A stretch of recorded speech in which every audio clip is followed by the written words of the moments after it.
Bismillahirrahmanirrahim. Assalamualaikum warahmatullahi wabarakatuh. Ridho ilahi ta'ala wa khususan aban bibarakati suratil Fatihah. A'udzubillahi minasyaitonir rajim. Bismillahirrahmanirrahim. Alhamdulillahirabbil alamin. Ar-Rahmanir Rahim. Maliki yaumiddin. Iyyaka na'budu wa iyyaka nasta'in. Ihdinas siratal mustaqim. Siratal ladzina an'amta 'alaihim ghairil maghdubi 'alaihim waladdallin. Amin. Bismillah, alhamdulillah, la haula wala quwata illa billah. Asyhadu alla ilaha illallah wahdahu la syarikalah wa asyhadu anna sayyidana Muhammadan abduhu wa rasuluhu la nabiyya ba'dah.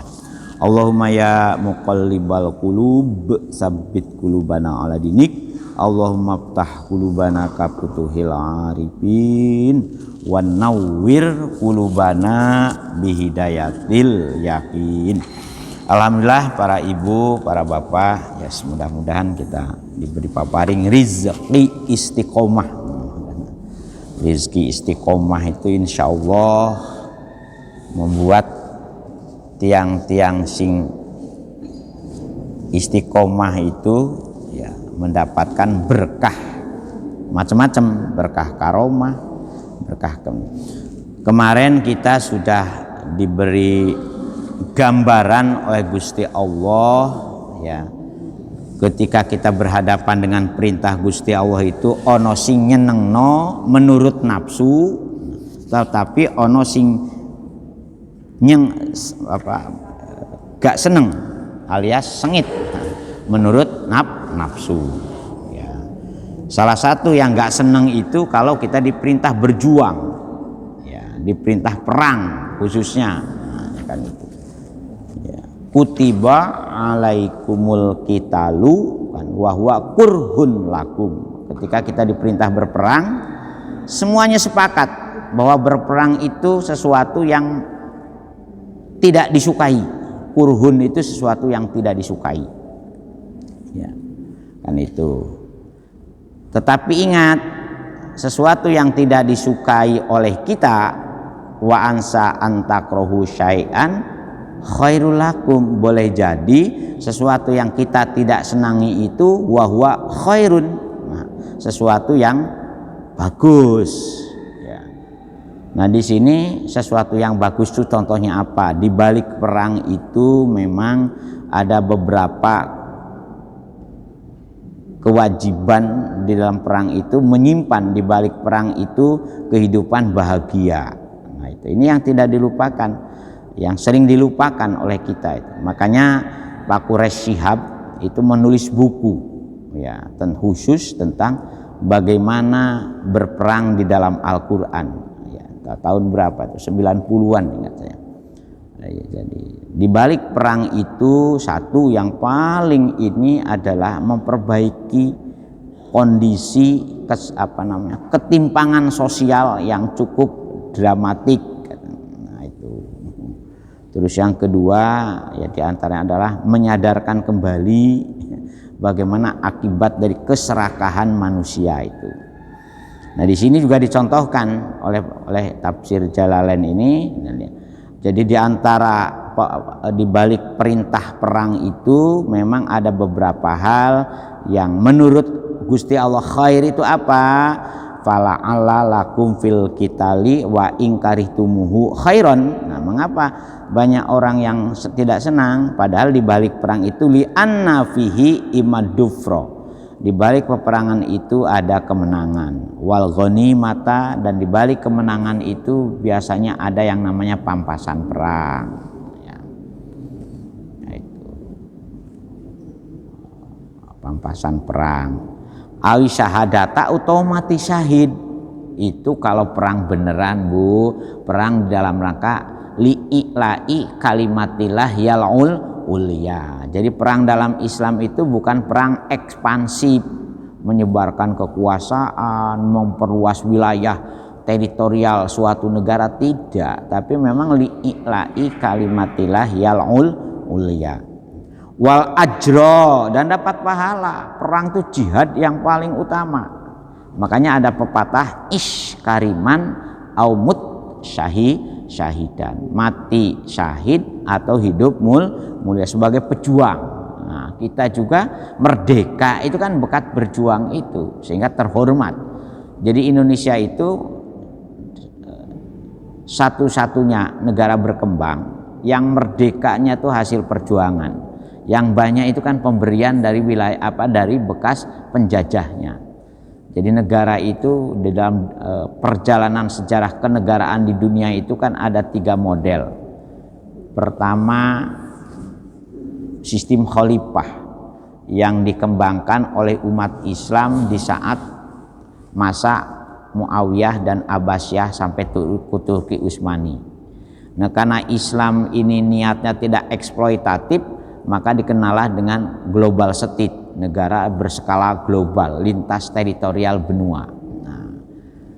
Nah, keberhasilan umat Islam sampai ke Eropa, Asia, hampir seluruhnya itu mendapatkan kompetitor dari Barat setelah mereka maju, ingin kembali ingin meniru, menguasai dengan keserakahan, maka dikenallah dengan imperialis atau koloni state. Nah, jadi wilayah Eropa menguasai belahan dunia saat itu, makanya semboyannya itu kan God, glory, dan gospel. Nah, itu. Nah, yang terakhir sampai sekarang dari global state, koloni state, menjadi nation state. Nah, kita ini dihadapkan sekarang ini ke dalam nation state, negara berbasis nasionalis. Maka menggunakan nasionalisme gerakan yang diawali dengan adanya revolusi Prancis. Jadi bukan, tapi karena sudah disepakati sebagai komitmen dunia setelah Perang Dunia Kedua, maka berdirilah negara-negara bekas jajahan koloni itu. Nah, di banyak negara yang dimerdekakan, bukan merdeka. Kalau kita itu memang merdeka karena hasil perjuangan yang berkepanjangan.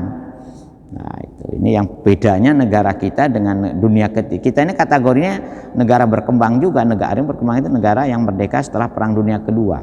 Nah, tapi hasil perjuangan, dan perjuangan kita ini kategorinya menang.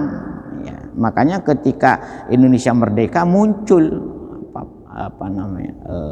namanya aksi militer yang jadi 45 sampai 499 itu untuk mempertahankan kemerdekaan dianggap perang. Makanya ketika antara 45 sampai 49 maka muncullah peristiwa-peristiwa sudah Hari Pahlawan, Bandung Lautan Api, Perang Puputan di Bali, gitu kan. Nah, ini tolong hal-hal seperti ini dikenalkan juga kepada putra-putri kita. Jadi supaya paham kalau negara kita ini produk perjuangan dari tokoh-tokoh para pendiri bangsa. Nah, yang paling banyak itu umat Islam. Jadi umat Islam tuh begitu penjajah masuk ke wilayah kita, mulai masuk ke Pasai, maka muncullah cerita tentang seorang wanita yang sangat sangat berani, Ratu Kalinyamet, ya kan? Maka muncullah Cut Nyak Din. Jadi jangan dikira wanita tidak ikut berjuang. Ini membuktikan bahwa memang masuk ke Batavia ketika Cornelis de Houtman, 1596 kalau tidak salah. Nah, itu masuk ke Batavia, dilawan dari mulai perlawanan dari Fatahila, itu kan macam-macam. Nah, harus sedikit perkenalkan juga kepada generasi muda, generasi kita, supaya mereka itu tahu. Nah, mempertahankan kemerdekaan seperti itu niatnya karena membangun kehormatan bangsa, membangun kewibawaan beragama, supaya betul-betul mewujudkan harapan Gusti Allah. Kalau kita ini tidak boleh dilecehkan. Nah, makanya muncullah fatwa resolusi jihad segalanya. Nah, orang-orang yang mati dalam kondisi jihad betul fi sabilillah, insya Allah kategorinya mati syahid, bukan mati syangit, bukan mati rebutan kekuasaan, memang mati betul-betul di dalam rangka iskariman aumut syahidan. Nah, itu. Makanya di sini matwal dapat pahala.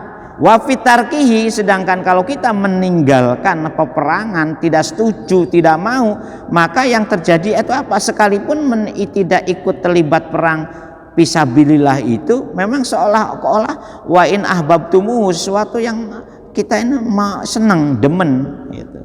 Tetapi ingat, di balik kesenangan kita tidak mau terlibat berperang itu, maka di situ ada namanya syaron, sesuatu yang olo, yang jelek. Apa contohnya? Adula, kehinaan. Makanya alhamdulillah negara-negara berkembang yang kemerdekaannya betul-betul hasil perjuangan itu lebih awet, dikoyak, digonjang-ganjing. Nah, berbeda dengan negara-negara berkembang, negara dunia ketiga, negara yang sudah merdekanya diberi, ya kadang-kadang masih muda ya, sekali, walaupun memang ada Commonwealth, negara persemakmuran. Seperti negara-negara yang pernah dijajah oleh Inggris itu akhirnya kan mendirikan negara persemakmuran. Nah itu. Tetapi diberi merdekanya itu kayak Malaysia, Brunei, ya, Australia, segalanya itu kan diberi. Nah beda. Nah, itunya seperti itu. Ya contoh konkret Timur Timur ketika masuk ke kita bahagia, tapi sekarang ini sengsara. Konon beberapa ininya opsinya juga kepingin bergabung lagi. Jadi karena apa? Karena dulu ketika oleh Spanyol. Jadi itulah bedanya antara negara-negara dunia ketiga setelah berkembangnya paham nation state. Nah itu. Walaupun negara kita pun terus digudo oleh pihak asing itu. Karena di negara-negara berkembang itu mesti ada 3 kepentingan. Nah ini. Sedikit banyak kenapa ini, karena menjelaskan masalah perang, karena perang ini dalam konteks modern pun sekali memang fisik sekarang tidak ada, tapi perang global ini mengacu kepada 3 hal: economic oriented, yaitu eksploitatif nature oriented kan itu. Wah, bahasa Maduranya betul. Sekarang itu perangnya itu dalam 3 kawasan itu. Pertama, bagaimana menguasai sumber daya alam di berbagai belahan dunia. Yang kedua, bagaimana menguasai pasar di berbagai belahan dunia. Nah itu. Nah yang ketiga, bagaimana menyebarkan ideologi transnasional. Nah, perlu kita waspadai juga itu. Jadi walaupun secara fisik memang kita ini sekarang tidak hadapan kepada perang adu senjata, adu otot, nah, tapi sekarang ini maka muncullah istilah ghazwatul fikr, perang pemikiran. Dan perang pemikiran itu lebih menyakitkan sebetulnya kalau kita petani. Nah, contohnya perang ekonomik ini, global economic war itu kan istilah.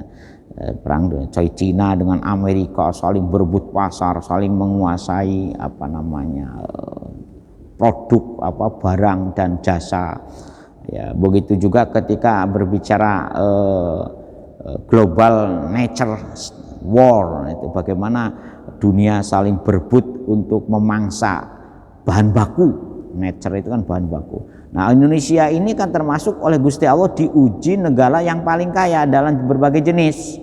Emas banyak, perak banyak, yaitu kelapa sawit banyak. Nah ini perang minyak ini kan gara-gara sistem perdagangan yang tidak sehat. Nah, minyak goreng aja sampai ditangisi sekarang ini ya. Aduh, ruwet. Nah inilah. Nah kalau kita tidak waspada terhadap pertahanan yang terkait dengan belum lagi information global state war. Ya bagaimana perang IT, perang dunia digital secara berebut. Makanya di kita ini kadang-kadang saya sedih juga itu. Kenapa konten internet kita lebih banyak hal-hal yang menjerumuskan kepada demoralisasi? Coba panjenengan buka YouTube maka yang muncul itu. Buka Facebook maka yang muncul gambar sing mudo-mudo macam-macam itu. Nah, kalau dilihat oleh anak-anak yang tingkat resisten apa itu, lebih-lebih pendidikannya sekarang ini, pendidikan digudoh dengan pandemi itu semuanya menggunakan alat IT. Nah, apakah mereka yang sedang kuliah, yang sedang belajar, sedang rapat, itu yang dilihat memang betul-betul. Nah, ini juga menjadi keprihatinan kita ini. Nah, itu ketika kita beralih dari perang fisik kepada perang model lain. Akhirnya provokator macam-macam di medsos itu, ya ini bagian daripada the global state war IT itu sebagian dari itu. Ini yang perlu kita perhatikan. Jadi jangan ini juga. Nah, oleh karena itu kita berjamaah itu monggo kita kokohkan iman kita. Kita nyuwun nang Gusti Allah saestu, Allahumma ya muqallibal qulub sabbit qulubana ala dini. Panjenengan juga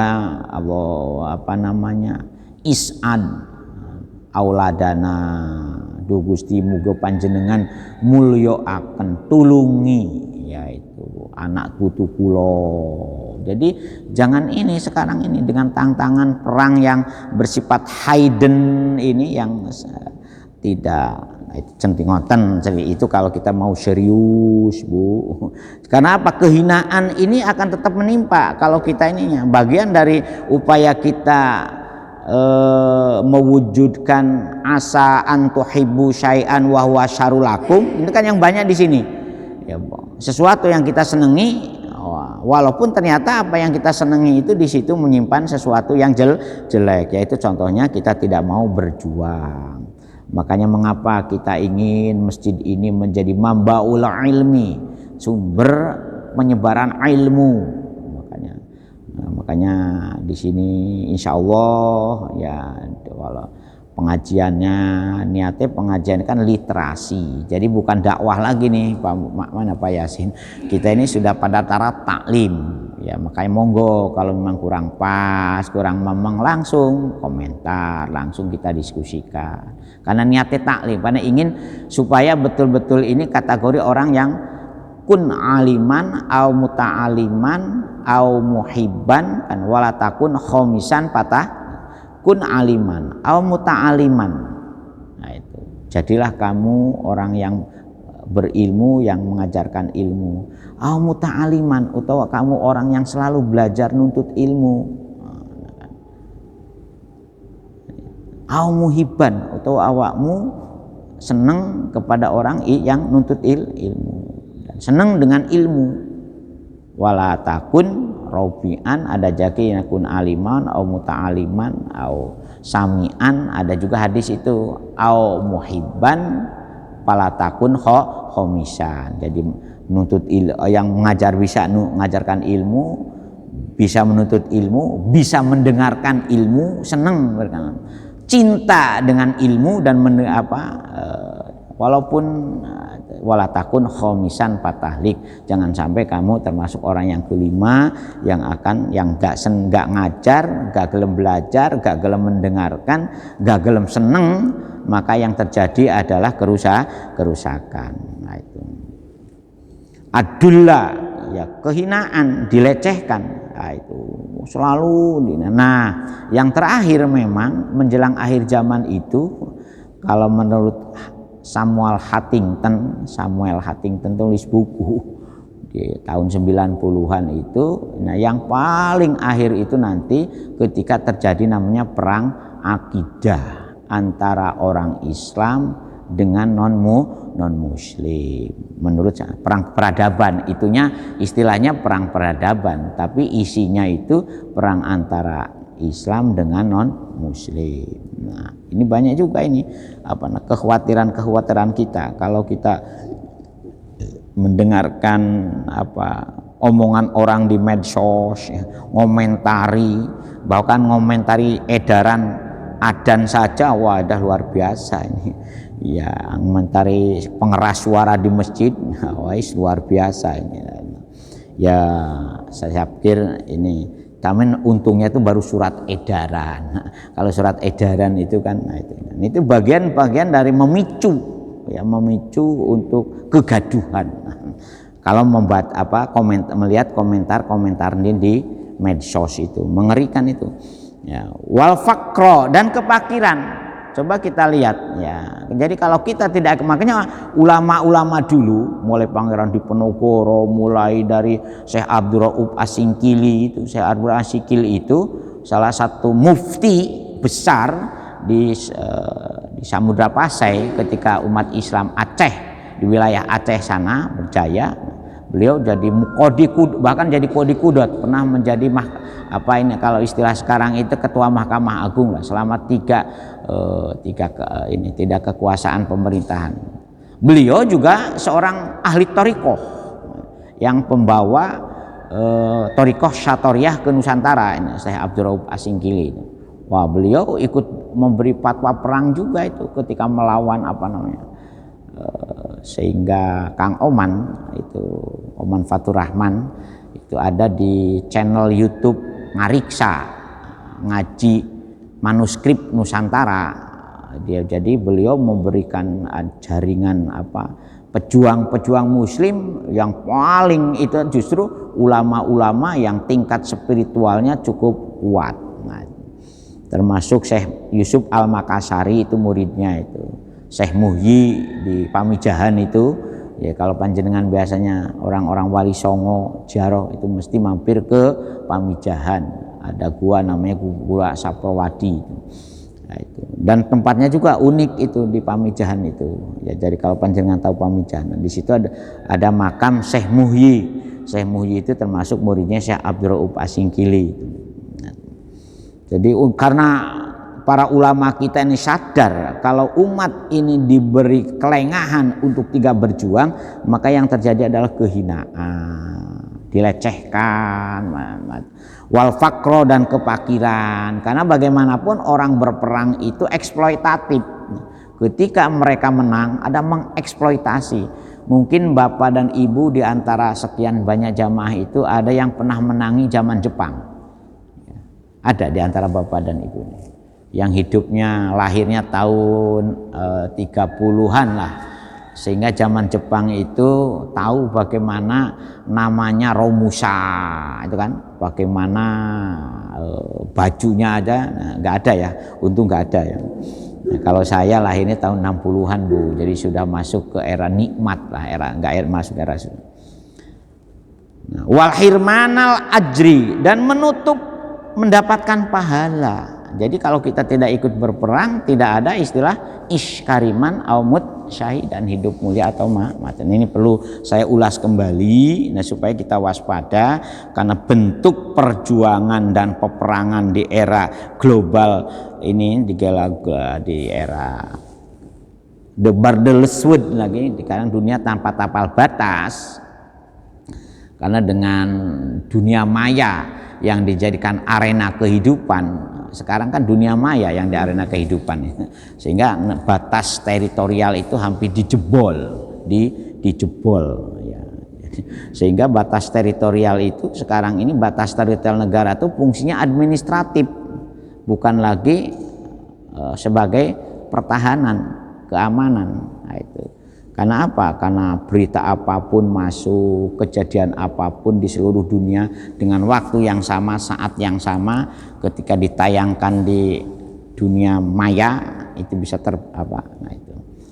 Wallahu ya'lamu wa antum la ta'lamun. Nah, kenapa kita perlu ngulas kembali? Karena ayat seterusnya ini juga masih bagian dari masalah perang. Ya, nah itu masalah perang. A'udzubillahi minasyaitonirrajim. Yas'alunaka 'anil syahril haram. Nah, itu. Qitalin fi qul qitalun fihi kabir. Kan itu nggih. Yas'alunaka. Nah, ini tolong kalau panjenengan pingin niteni, karena ini kita ini kan ngaji rutin tafsirnya itu sudah mulai tahun 1900 berapa Yai Faisal ke sini itu 87 ya bunya datang berapa tahun 87 itu berapa, jadi sudah nyantar. Jadi kalau panjenengan mau meniteni ayat-ayat yang ada kata-kata yas'alunaka kan kata memang ini seolah-olah Gusti Allah itu sudah mirsani. Mirsani itu mengetahui, nggih. Jadi apa yang akan terjadi di dunia ini itu semuanya sudah tercatat di ininya, di pusat data, the big datanya. Big datanya itu Lauhul Mahfuz. Jadi apapun yang terjadi di dunia ini, skenario desain ininya oleh Gusti Allah itu sudah ada di Lauh Mahfuz sana. Nah, itu. Jadi pun kaget, termasuk masalah pandemi, masalah. Jadi tidak ada satupun kejadian di dunia ini yang tidak ada desainnya di dalam Lauh Mahfuz. Nanti ayatnya akan kita temui dalam Al-Quran, lebih dari 10 ayat yang menjelaskan tentang semua kejadian apapun yang terjadi di dunia ini, ya sudah ada, termasuk bahkan ditulis ya oleh orang-orang yang tidak berbantang jawab itu dalam bentuk ramalan-ramalan kan itu.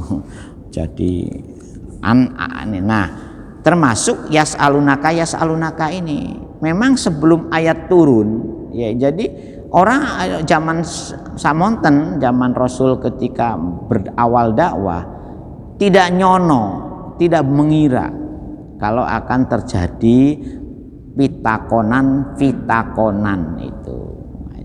Ternyata setelah Gusti Allah menjelaskan ini terbukti betul yaitu yas'aluna podo tumakon pondo tangled tiang-tiang. Nah, karena ini termasuk orang yang beriman, Bu, yang bertanyanya ini sama dengan ayat sebelumnya ini ya.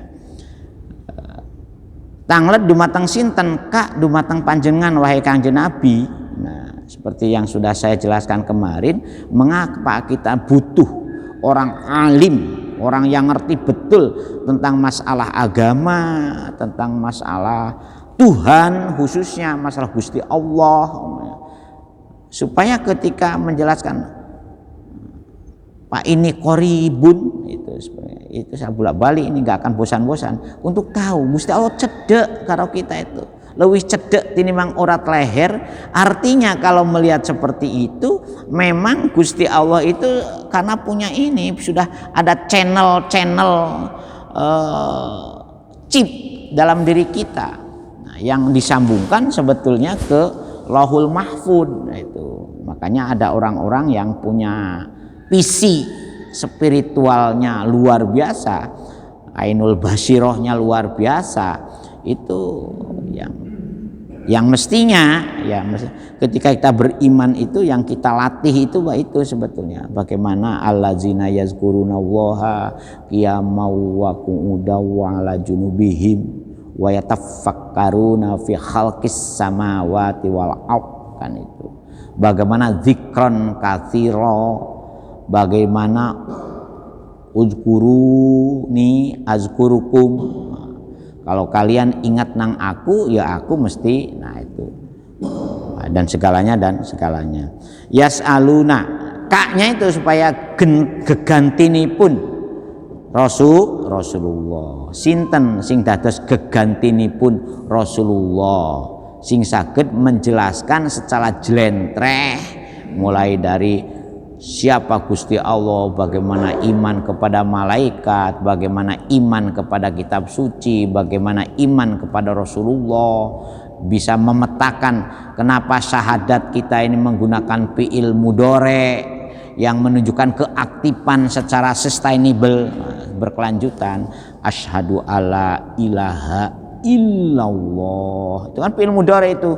Asyhadu sameniko kulo sedang menyaksikan panjenengan Gusti, kan itu mestinya gitu. Itu nakseni ing anane wujud isu ngawuru ingsun setungguhnya panjenengan Gusti iku hanya satu-satunya Gusti Allah. Lan saniki kula nakseni panjenenganipun Kanjeng Muhammad, panjenenganiku saestu utusanipun Gusti Allah. Jadi seolah-olah kita dengan Rasul itu sedang berhadap-hadapan ketika kita mengucapkan wa asyhadu anna Muhammadar Rasulullah, karena menggunakan fi'il mudhari. Ya. Loh, Itu, dan itu ada ilmunya, ada alakohnya itu, bagaimana kita cara menyambungnya itu, takliknya seperti apa. Beragama itu yang sulit itu ya di situ, menghubungkannya itu. Nah, itu mengkoneksitaskan antara yang di Lauh Mahfuz dengan kenyataan dunia ini. Makanya sebetulnya teknologi digital ini memberi ilustrasi bahwa hubungan koneksitas dengan alam maya itu ternyata bisa nyata. Hubungan koneksitas dengan Gusti Allah itu mestinya bisa nyata. Wal awwalu wal akhiru wal dhahiru wal batinu. Gimana itu? Coba jenengan gerayai bahwa Gusti Allah sesuatu yang nyata, ad-dhahir, bukan sesuatu yang tersembunyi, sesuatu yang nyata. Nah, disitulah perlu ulama-ulama yang bisa menjelaskan seperti apa yang dijelaskan oleh Rasulullah kepada umatnya saat itu, ma'ana alaihil yauma wa ashabi. Seperti bagaimana Kanjeng Nabi saat itu berkumpul dengan para sahabatnya, kita pun begitu. Ada seorang ulama itu seolah-olah kita ini hidup ketika kita berhadapan dengan, nah kaknya ini yang sekarang rodok ilustrasinya memang tidak secara tegas dalam Al-Quran maupun Kanjeng Nabi menjelaskan kepada siapanya itu.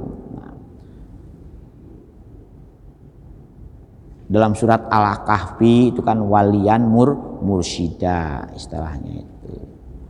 Dalam istilah Kanjeng Nabi, al ulama warasatul ambiya.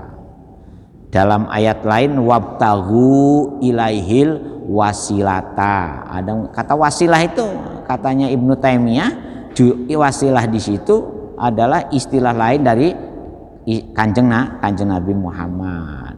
Ada lagi pas'alu ahla zikri in kuntum la ta'lam. Jadi dalam Al-Quran sendiri itu ada 3 istilah. Ada walian mursyida, ada ahlu zikri, dan ada istilah ulama. Inama yakhsyallahu min ibadihil ulama. Dan jadi dalam Al-Quran sendiri gegantinipun Rasulullah diistilahkan dengan 4 kata itu, 4 kalimat. Jadi pertama istilahnya ahlu zikri, yang kedua istilahnya itu ulama, yang ketiga istilahnya itu wasilah, yang keempat istilahnya itu walian mursyida. Ini istilah kepada gegantinipun Rasulullah yang bisa dijadikan sandaran berkomunikasi masalah keagamaan. Nah, cuman istilah ini sekarang menjadi problematik setelah ditinggal wafat oleh Rasulullah. Ada kelompok yang mengatakan teori wasiat. Ya, katanya sebelum wafat Rasulullah berkhutbah di Qadirhum, ya itu maka mengangkat Sayyidina Ali. Dibantah oleh kelompok yang berkumpul di Sakifah Bani Sa'idah. Bahwa berdasarkan musyawarah secara kolektif antara kaum Ansor dan Muhajir, maka dipilihlah namanya Abu Bakar. Nah, itu. Maka muncullah istilah khulafaur rasyidin itu Abu Bakar, Umar, Utsman, Ali. Nah, ini. Itu. Jadi, setelah tinggal wafat Rasulullah memunculkan problematik untuk bisa memposisikan yas'alunakanya itu sinten. Nah, disinilah kita juga harus waspada. Jangan salah dengar dari orang yang belum mempunyai kapasitas sebagai yas'alunaka. Nah itu. Karena hadis juga begitu.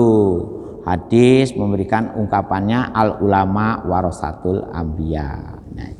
Nah, jadi peliknya ini, sekarang muncul ulama dari berbagai kelompok dan golongan.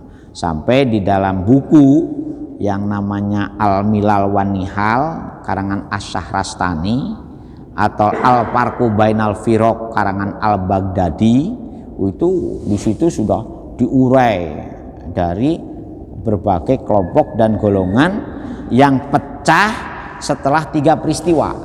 Peristiwa pertama Sakifah Bani Sa'idah, peristiwa yang kedua pembunuhan oleh pemberontak sampai wafatnya Utsman bin Affan. Nah, peristiwa yang ketiga peristiwa tahkim, artinya peristiwa perdamaian yang terjadi pada masa Sayyidina Ali setelah perang Jamal dan perang, nah, kan ada 2 perang di dalam masa pemerintahan Sayyidina Ali itu, satu perang Jamal yaitu, dan konon perang Jamal itu salah satu pimpinannya itu Sayyidah Aisyah, makanya muncullah orang yang sangat benci sampai sekarang kepada. Yang kedua perang Siffin, di mana pemberontak yang dipimpin oleh Amr bin As dan Muawiyah menantang kepada Sayyidina Ali untuk segera menyelesaikan pengadilan atas kewafatan Utsman bin Affan. Jadi kita pun dihadapkan ke dalam sejarah seperti itu. Walaupun ya berkat masih banyak sahabat waktu itu dan tabi'in seterusnya dan para ulama yang memberi pengawalan secara objektif terhadap kebenaran ajaran Rasulullah Kanjeng Muhammad Shallallahu Alaihi Wasallam. Itu jangan ini. Jadi kalau panjenengan sekarang dihadapkan ke dalam berbagai kelompok golongan di tengah-tengah umat Islam, karena orang yang memposisikan sebagai pelanjut Nabi kadang-kadang ada berdasarkan musyawarah, ada berdasarkan karena dia menjadi seorang patron sesuatu yang diikuti, maka muncullah tokoh-tokoh yang menjadi sandaran dari kelompok dan golongan. Nah, ini perlu saya sampaikan juga supaya kitanya tetap, karena niat taklim ini bukan dakwah lagi, untuk mendalami, menyeleksi, memperhatikan. Jadi mana yang betul-betul sejalan, masih dalam koridor penyampaian tuntunan Islam yang kafah, yang sempurna, yang benar, dohiron wa batinannya, kaulan wa fi'lannya, ya, sebagai uswatun hasanah kan. Ya, bertanya tentang nopo anis syahril haram, saking bulan-bulan yang diharamkan peperangan, ya, Muharram tegasnya bulan-bulan yang dimuliakan, sehingga pada bulan itu kita tidak boleh berperang. Nah, makanya setelah yas'alunaka anis syahril haram kitalin, nah ini dibacanya kitalin Bu, nggak boleh kitalun, nggak boleh kitalan. Kenapa dibaca kitalin? Fihi, karena itu. Nah, ini kalau nggak ngerti nahwu itu tanya kenapa dibaca kitalin? Karena kata kitalin ini sebagai badalu istimalin, badal istimal. Jadi pengganti kalimat dari anis syahril haram. Jadi sebetulnya yang dimaksud secara sederhananya yas'alunaka an kitalin gitu. Fi syahril harami itunya itu. Makanya kalau dengan membaca terjemahan dalam bahasa Indonesia wahai Kanjeng Muhammad, ya, akan banyak bertanya kepada panjenengan, ya, karena mosok pada nabi kamu kan gak pantas panjenengan tentang berperang pada bulan-bulan yang dimuliakan kan itu. Dalam bahasa Arab itu ada istilahnya badal. Badal itu kata ganti dari 4 hal, ada kul mingkul, ba'du minkul, istimal dan golat.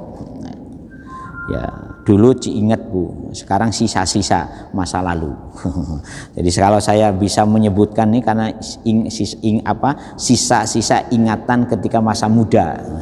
Nah, itu dulu hafal kul mingkul, ba'du minkul, badal istimal, badal golat, hafal dulu. Sekarang sudah memorinya sudah terlalu banyak, urusan sambel, urusan pecel, urusan apalagi Bu, urusan rawon, jadi sudah banyak yang. Oleh karena itu kalau bisa supaya anak-anak kita ingatannya dalam, ya at-ta'alamu bisighar kanaksi alal hajar. Kalau kalian ingin mendidik anak secara idealis, ya waktu kecil itu.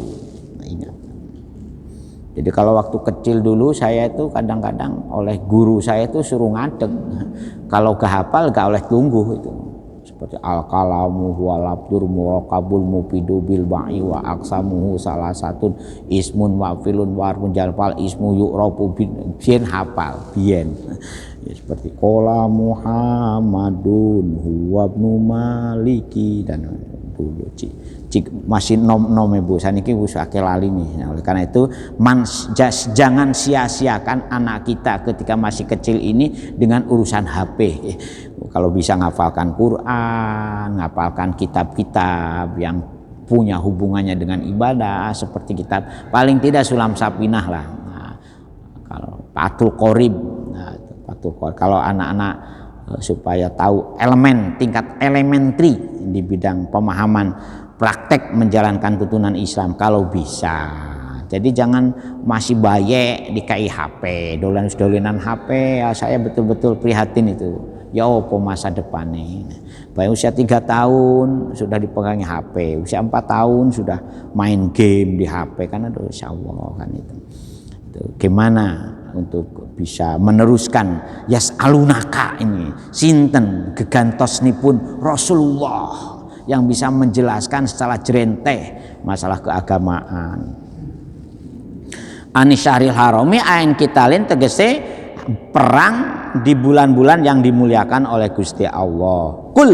Nah, panjawab wahai panjenengan Kanjeng Muhammad yang memerintahkan Gusti Allah yang bercerita tentang yas'alunaka. Nah, di sini fi'il mudhari berarti ketika ayat ini turun sadosnipun kejadian apa kok kejadian orang yang bertanya ini itu belum ada tapi akan ada yang bertanya kepada panjenengan wahai Kanjeng Muhammad tentang haramnya berperang di bulan-bulan yang dimuliakan oleh Gusti Allah. Itunya itu situ. Kul. Pak jawab wahai Kanjeng Nabi lahum maring tiang-tiang ingkang muslim humnya kepada yas'alunaka ya kepada orang-orang yang sudah beriman ini Bu. Kita lungfihi kabirun. Nah, biasanya dalam bentuk kalimat tertentu kadang-kadang ada wawunya ya, tetapi di sini tidak ada wawu walaupun di sini posisinya sebagai subjek. Kitalun subjek itu pokok kalimat. Kitalun utawi peperangan pihi ing dalam syahril haram iku kabirun. Nah, gede. Nah, padahal di pemahamannya itu di balik kabirun. Nah, ini kehebatan Gusti Allah membuat ini ya. Di situ ada menyimpan wizron. Apane sing gede? Dusane. Hati-hati loh, walaupun kita ini dibenarkan berperang tetapi tidak semua bulan selama 1 tahun itu harus berperang terus kan itu. Ada bulan-bulan tertentu yang memang sangat dimuliakan oleh Gusti Allah kecuali tapi anehnya itu kecuali kalau memang musuh betul-betul menyerang di bulan itu. Nah, beda.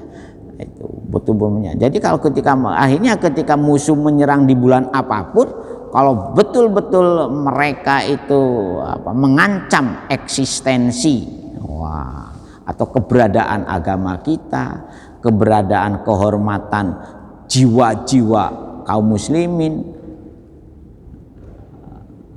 kemudian upaya-upaya untuk meniadakan agar umat Islam ini punah dari kecerdasannya, punah dari kemampuan merawat akal sehatnya, ya itu.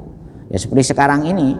Jadi sekarang ini masuk ke dalam peperangan yang merusak akal sehat. Ya, dengan dunia digital ini, dunia yang merusak eksistensi keberadaan akal sehat kita. Nah, makanya kita perangi dengan pengajian, kita perangi dengan dengan Nah, memang ada manfaatnya itu. Nah, keempat, bagaimana mengeksploitasi harta benda hibnya. Makanya perang itu tertumpu kepada upaya menyelamatkan agama, menyelamatkan jiwa, menyelamatkan akal, menyelamatkan keturunan, dan menyelamatkan harta benda. Itu jadi kan pernah dan itu sudah dibahas oleh Yai Salam beberapa bulan yang lalu kan. Hibduddin, hibdun nafas, hibdul akli, hibdun nasl, dan hibdul mal. Itu tolong lembarannya itu dibuka-buka lagi supaya ngerti bahwa ususul khamsah, prinsip-prinsip yang memungkinkan kita boleh melakukan apa saja kalau ada ancaman. Nah, berperang itu kelima-limanya itu ini tuh, agama kita dirusak, jiwa-jiwa manusia dibantai kan, itu seperti ayat sebelumnya itu kan, bagaimana musuh itu membumi hanguskan, membakar tanaman, membakar binatang-binatang ternak, itu kan ayat sebelumnya. Nah, itu ada 5 ayat sebelumnya yang lalu itu kan, jur' wa nasl, itu peperangan. Ini yang perlu kita perhatikan. Nah, itu. Nah, kalau sudah mengancam itu, makanya mohon maaf, mudah-mudahan masjid kita ini bagian dari tugas agama dalam rangka merawat agama yang baik. Makanya kita upayakan ada pengajian yang cukup komprehensif, ada tafsirnya, ada hadisnya. Ya, mungkin kalau kondisi pandeminya sudah agak longgar, walaupun sekarang konon Surabaya itu PPKM 4 lagi ya mungkin bulan puasa ini supaya lebih berkah ya nopo sebelum buka bersama kita ada pengajian sehingga kita menikmati bungkusan itu setelah selesai ngaji menjelang maghrib kalau bisa, kan ada bungkusan biasanya ya supaya lebih berkah karena di bulan Ramadan ya, tapi tempatnya jangan di sini, di yang sana. Saya berupaya itu walaupun hanya 2 orang 3 orang ya, untuk apa, untuk gugurno kewajiban kifayah dari umat Islam di Kebonsari kan lumayan itu ya, monggo kali apa hadis nanti apa, tapi saya ingin tetap berbasis kitab. Kenapa?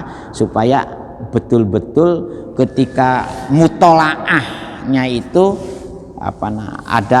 ada acuan, ada referensi yang bisa dipertanggungjawabkan ya, yang kecil-kecil seperti Rabu malam Kamis. Kenapa kita sudah mulai pengajian, alhamdulillah kan sampai sekarang ya jalan Arba'in Nawawi itu 40 hadis yang dihimpun oleh Imam Nawawi kan, ini nggak apa-apa. Mungkin nanti puasa yang itu Abi Zamroh itu pilih hadis-hadis pilihan dari Sahih Bukhari,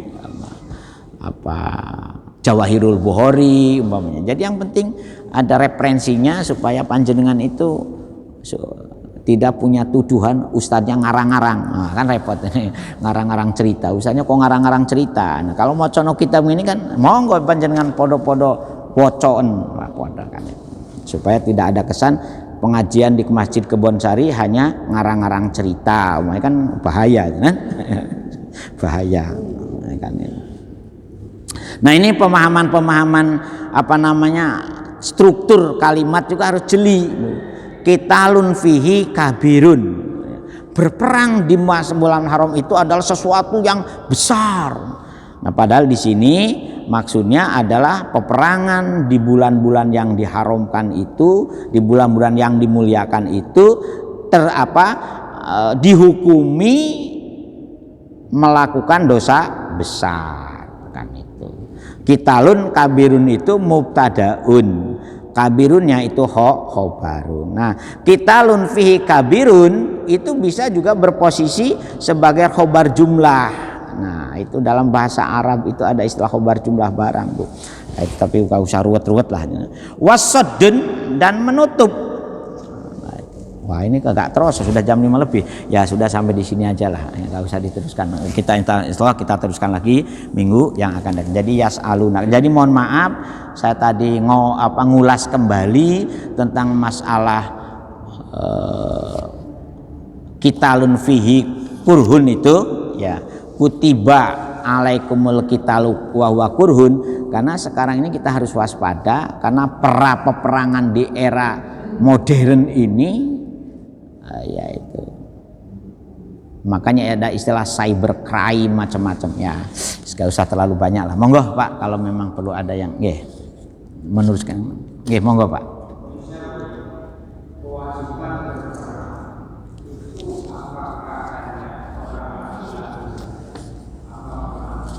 Ya.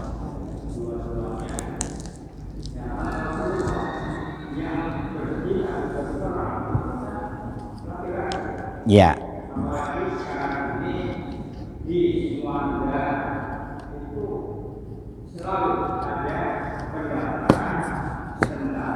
Wanita. Oh ya.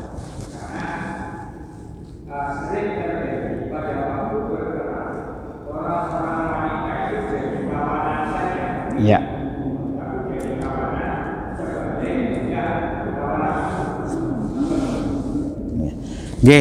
Sebetulnya kewajibannya itu semuanya Pak. Ya, tidak ada laki-laki, tidak ada perempuan, cuma ya diutamakan orang laki-laki dan perempuan diberikan peran yang beda. Nah itu. Tetapi kaitannya dengan modern ini Bu, yang berjuang di dalam masalah ilmu seharusnya ibu-ibu itu lebih utama. Karena sebagai pendidik yang utama. Jadi nanti Pak minggu depan lah. Jadi kita akan mengklasifikasi antara perang fisik, ya, antara perang ilmu pengetahuan melawan kebodohan, dan perang melawan kemiskinan. Nah, jadi memang kalau untuk perang fisik main ke medan perang yang diutamakan memang laki-laki. Jadi istilahnya tidak dilarang Pak, tapi diutamakan. Nah, beda. Nah, jadi memang makanya Sayyidina Aisyah pun pernah juga ikut diajak berperang oleh Rasulullah, tetapi pernah juga menimbulkan semacam sedikit kegaduhan dengan adanya hadis ifki. Ya, nanti kalau pas ayatnya kita akan. Oleh karena itu orang perempuan itu dibatasi. Memang ada, ini sekalian. Ketika para ulama mengharamkan wanita jadi polisi dan jadi tentara, tetapi karena ada urusan-urusan yang membutuhkan wanita, maka wanita akhirnya dibolehkan. Kapan dan bagaimana, kenapa boleh wanita dan segalanya? Karena memang ada urusan-urusan yang pelik dan spesifik membutuhkan keahlian dan kecanggihan orang perempuan. Mohon maaf, mata-mata dimanapun di dunia ini yang paling canggih bisa menjadi intelijen itu orang perempuan Pak. Al-Fatihah. Hamdan na'imin hamdan syakirin hamdan wa afini amrika mazidah ya rabbana lakal hamd kama yanbaghi jalali wajhika wa azim sallallahu Muhammad salatan tunjina bi amnil wal wal afat wa taqlina bi jamil hajat wa tutahhiruna bi min jami'is sayiat wa tarfan sawgatan min jami'il khairat bil ya muqallibal qulub sabbit qulubana ala dinik Allahumma iftah qulubana ka futuhil arifin wan nawwir qulubana bi hidayatil yaqin Allahumma innaka ta'lamu sirri wa alan waqbil ma'dur waqdi hajatina fa innaka ta'lamu ma fi nafsi fid dini wad dunya Rabbana hab lana min azwajina wa dzurriyyatina qurrata a'yun waj'alna lil muttaqina imama Rabbana atina fid dunya hasanah wa fil akhirati hasanah wa qina adzabannar